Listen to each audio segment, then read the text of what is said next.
कारोबारी, उद्योगपति मुनाफा ज़्यादा कमा रहे हैं या उनको फेवर किया जा रहा है, ये भी मुद्दे हैं जो उठेंगे लोकसभा में। लेकिन आज जान जा रही है और सरकार जान ले रही है। मैं या हम सब लोग किस पे भरोसा करेंगे? पुलिस पे भरोसा करेंगे, एडमिनिस्ट्रेशन पे भरोसा करेंगे कि वो हमें न्याय देंगे? ये बात चल रही है कि कहीं ना कहीं समाजवादी पार्टी कांग्रेस से नाराज है, आप नाराज हैं? मैं नाराज़ नहीं हूँ, लेकिन जो भी सीटिंग डिस्ट्रीब्यूशन या सीटिंग अरेंजमेंट करते हैं उन्हें ये भी ध्यान रखना चाहिए कि भारतीय जनता पार्टी हर स्तर पे हमारे गठबंधन के लोगों को लड़ाने की कोशिश करेंगे। कि डिप्टी सीएम खुद डरे हुए मुख्यमंत्री जी से। ये डिप्टी सीएम वो हैं जिन्होंने मुख्यमंत्री जी पर करप्शन का आरोप लगाया था। हमारे साथ बात करने के लिए मौजूद है समाजवादी पार्टी के राष्ट्रीय अध्यक्ष अखिलेश यादव। सर, मुख्यमंत्री योगी आदित्यनाथ ने स्टेटमेंट दिया है कि पहले अयोध्या, फिर बांग्लादेश और अब संभल, सबका डीएनए एक है, कैसे देखते हैं? ये डीएनए पे स्टेटमेंट कोई पहली बार नहीं दिया गया है। अगर आप पूर्व में भी देखेंगे तो कई बार मुख्यमंत्री जी ने डीएनए पे इसी तरह की बात रखी है। मेरा निवेदन है कि इस तरह के डीएनए पे स्टेटमेंट न दिए जाएं, क्योंकि वो खुद मुख्यमंत्री हैं, योगी हैं, संत अपने आप को कहते हैं और भगवा भी पहनते हैं। तो डीएनए की चर्चा वो बार बार करना चाहते हैं। कम से कम उन्हें डीएनए पे चर्चा नहीं करनी चाहिए। मुख्यमंत्री योगी आदित्यनाथ ने अपने अधिकारियों को निर्देश भी दिए हैं कि संभल की हिंसा में जो भी आरोपी हैं उनको बख्शा ना जाए और पूरे कर की वसूली उनसे की जाए। ये इसलिए कदम उठाया है क्योंकि वहाँ कांग्रेस पार्टी के नेता, leader of opposition Rahul Gandhi और कुछ दिन पहले समाजवादी पार्टी का डेलीगेशन और इधर समाजवादी पार्टी के जिम्मेदार जो पदाधिकारी हैं, हमारी पार्टी के विधायक हैं, पूर्व सांसद हैं, उन परिवारों से मिलने गए थे जिन परिवारों को सरकार ने बंद किया है। न केवल ये चेतावनी दी है मुख्यमंत्री जी ने, बल्कि जो जेलर थे और जो अधिकारी थे उन्हें भी सस्पेंड कर दिया गया है। तो ये भारतीय जनता पार्टी का काम करने का तरीका है, डरा करके लोगों को डराना, अधिकारियों को डराना और उन्हें काम लेना। उनकी स्ट्रेटजी बहुत क्लियर है। पहले तो वो अन्याय करते हैं। अगर आप अन्याय का विरोध लोकतांत्रिक तरीके से करते हो तो पुलिस प्रशासन से आपको डरा के, धमका के, झूठे मुकदमे लगा करके, कार्रवाई कर करके जेल भेज देते हैं।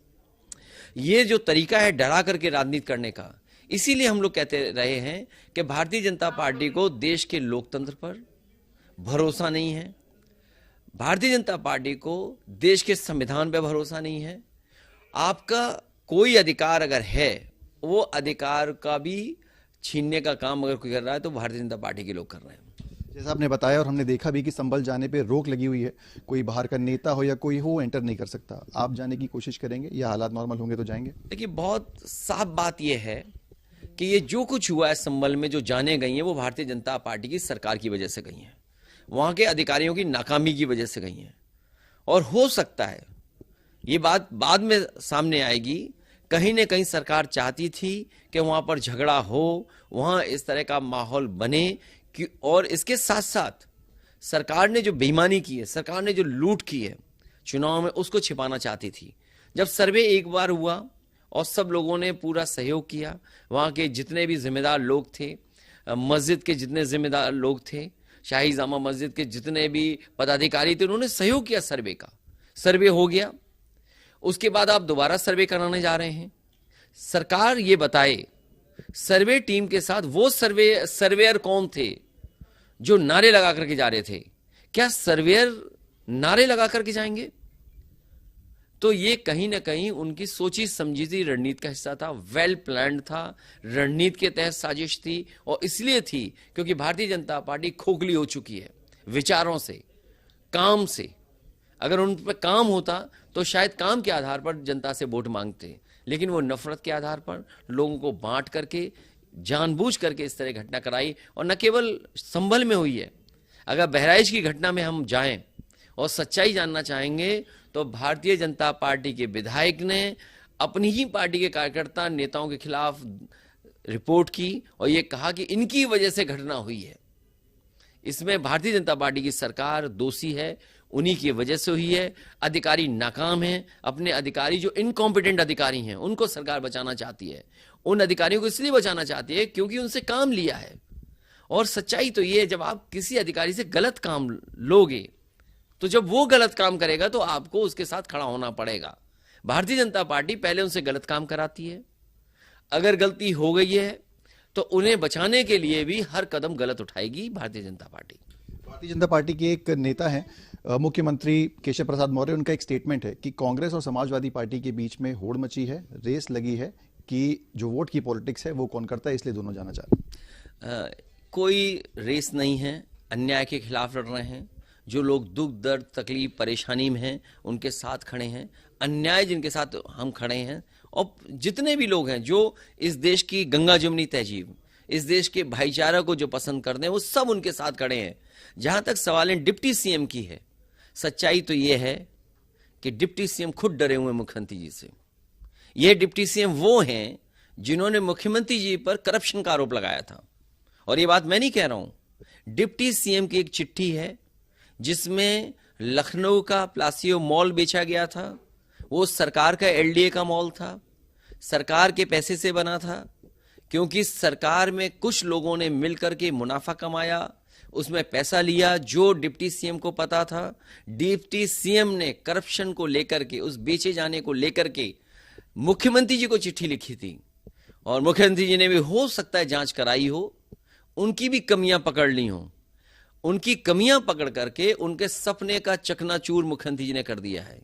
इसलिए अब वो डिप्टी सीएम के साथ साथ जो सीएम कहेंगे उनकी गुलामी कर करके वही भाषा इस्तेमाल करेंगे जो सूट करेगी मुख्यमंत्री जी को। आपकी पार्टी के वरिष्ठ नेता हैं राम गोपाल जी, उनका एक स्टेटमेंट है कि कांग्रेस पार्टी संसद में तो मुद्दा नहीं उठा रही है लेकिन संभल जा रहे हैं, कुछ होने वाला नहीं है, पुलिस जाने नहीं देगी। आप कैसे देखते हैं इस पूरे स्टेटमेंट? देखिए, मैं जानता हूं उन्होंने जो स्टेटमेंट दिया लोकसभा में, समाजवादी पार्टी का यही मानना था और बहुत सारे कांग्रेस के लोग भी चाहते थे कि संबल का इशू उठे। कारोबारी, उद्योगपति मुनाफा ज्यादा कमा रहे हैं या उनको फेवर किया जा रहा है, ये भी मुद्दे हैं जो उठेंगे लोकसभा में। लेकिन आज जान जा रही है और सरकार जान ले रही है। मैं या हम सब लोग किस पे भरोसा करेंगे? पुलिस पे भरोसा करेंगे, एडमिनिस्ट्रेशन पे भरोसा करेंगे कि वो हमें न्याय देंगे। लेकिन एडमिनिस्ट्रेशन ही अगर जान लेने लगे तो हमारे लिए मुद्दा बड़ा है। और मुद्दा इसलिए भी बड़ा है कि वहीं पर इन्होंने वोट की लूट की थी। जो बाई इलेक्शन हुआ था, पहले तो 13 तारीख को ये बाई इलेक्शन करा रहे थे। जब इन्हें लगा कि ये चुनाव हार जाएंगे तो उन्होंने तारीख बदली, तारीख बदल करके पूरी रणनीति तैयार की, अपने जो लोग हैं उनको सेट किया, अपने लोगों को सेट किया, इसलिए कि कल को अगर जांच हो और ये पकड़े जाएं तो कम से कम इनकी पोल ना खोलें वो अधिकारी। इसलिए अपने लोगों को सेट कर करके पूरा चुनाव लड़ाया। और मैं तो कह रहा हूं अगर सरकार निष्पक्ष थी, जो जो ऑफिसर्स वहां पे ड्यूटी लगाए गए थे या जो जो इलेक्शन कमीशन के माध्यम से जो वोटिंग करा रहे थे अंदर, उनकी सबकी सूची जारी कर दें कि कौन कौन अधिकारी वहां थे। अगर जिस दिन सूची जारी हो जाएगी, जनता अपने आप समझ जाएगी क्या चोरी करने के लिए ये अपने लोगों को सेट कर करके बैठाए थे। इसलिए संभल इंपॉर्टेंट है और भी मुद्दे इंपॉर्टेंट हैं, लेकिन समाजवादी पार्टी का ये मानना है कि लोकसभा में कम से कम उठाएं, क्योंकि जिस तरह का व्यवहार भारतीय जनता पार्टी के मुख्यमंत्री जी का है वो किसी भी व्यक्ति को संभल नहीं जाने देंगे, क्योंकि वो अपनी नाकामी छिपाना चाहते हैं। अधिकारी अपनी नाकामी छिपाना चाहते हैं। वो अधिकारी हैं जो खुशामद में रह रहे हैं वहां पर, एक एक्सटेंशन और एक्सटेंशन के बाद एक्सटेंशन मिला है, वो अधिकारी वहां पर हैं। और एक ही स्टेट के कई अधिकारी वहां हैं। राजस्थान के अधिकारी वहां पोस्ट किए गए हैं। क्यों पोस्ट किए गए उनके जरा बैकग्राउंड देखिए, कहां कहां पहले पोस्ट हुए हैं। जहां पहले पोस्ट हुए हैं लोग बताते हैं कि उनका कार्यकाल वहां बहुत अच्छा नहीं था।